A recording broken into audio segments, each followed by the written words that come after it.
You would have thought, chums, that these particular individuals may have learnt their lesson, but clearly not, because behind the scenes there's been another palace explosion, this time from none other than His Royal Highness Prince William.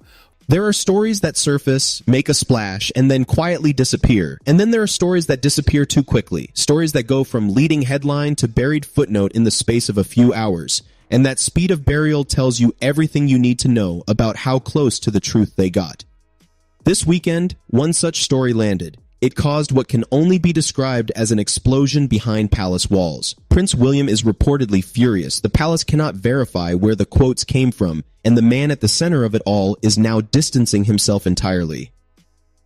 What exactly was in this story? Why did it detonate the way it did? And what does it reveal about the true state of play between Harry, William, and the King? Let's get into it.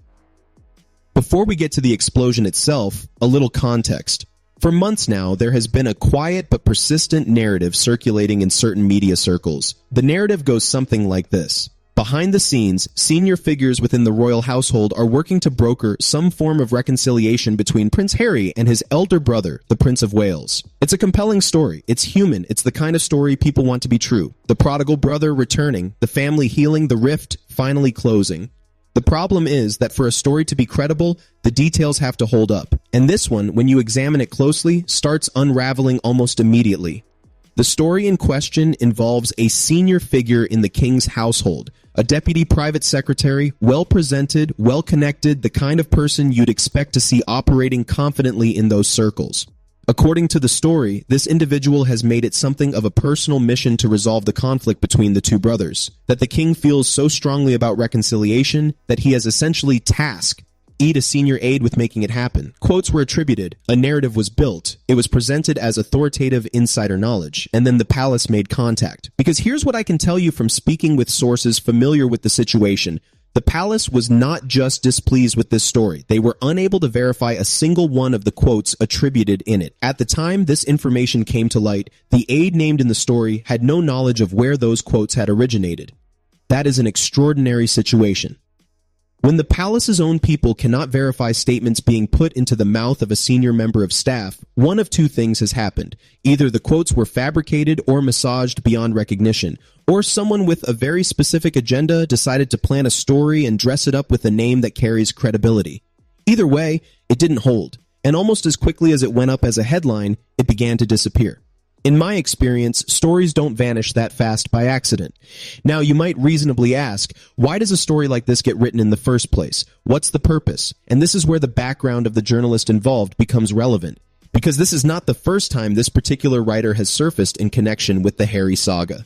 During Prince Harry's legal proceedings against a major British newspaper group, the privacy and phone hacking case, this same journalist's name came up in a rather significant way. There were claims, disputed and denied, of contact with Harry during a period that raised questions about the independence and objectivity of the coverage. The defense offered was that any such contact occurred before this person had fully established themselves professionally. Whether you find that convincing is a matter of personal judgment. What it does tell you, however, is that this is not a neutral observer. This is a journalist with a documented connection, however it is characterized, to one side of this story, and a story constructed to push the narrative that powerful people inside the palace are actively working to bring Harry back into the fold. That serves a very particular purpose. It makes Harry look wanted. It makes the reconciliation seem imminent and inevitable. And it shifts the burden of failure, should reconciliation not happen, onto William, the one who won't bend.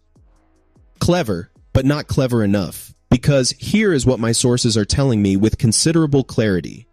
William's position is not ambiguous. It is not softening. It is not subject to the influence of any private secretary, however well-intentioned. His Royal Highness the Prince of Wales has watched what has unfolded over the past several years with a level of hurt and anger that goes far beyond a family disagreement. This is a man who has seen his wife, a woman who has since faced her own serious health battles, subjected to sustained public attacks. He has watched his family's most private dynamics exposed in books, in documentaries, in interviews designed to maximize damage and minimize accountability, and he has had to carry all of that while simultaneously preparing to one day be king, while maintaining the dignity of the institution, while ensuring that his children's lives remain as stable and protected as possible. The trust, according to those who know him well, is simply gone, and trust, once broken at that level, is not restored by a story in a newspaper and a well-meaning aide. There is also the matter of who sits at the center of it all, because it is a view held in certain well-informed quarters that Harry's unhappiness with royal life was not something he arrived at independently, that his perspective and his willingness to go public with it repeatedly and destructively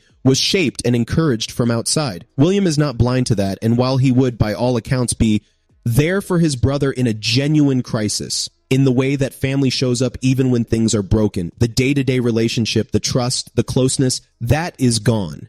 A firm no, as I've been told, quietly but absolutely clearly. The king's situation is different, and it's worth being precise about the distinction. His Majesty, by nature and by temperament, is a man who would prefer peace, who would, I genuinely believe, welcome some form of informal connection with his youngest son, in private, away from cameras and narratives and Netflix cameras.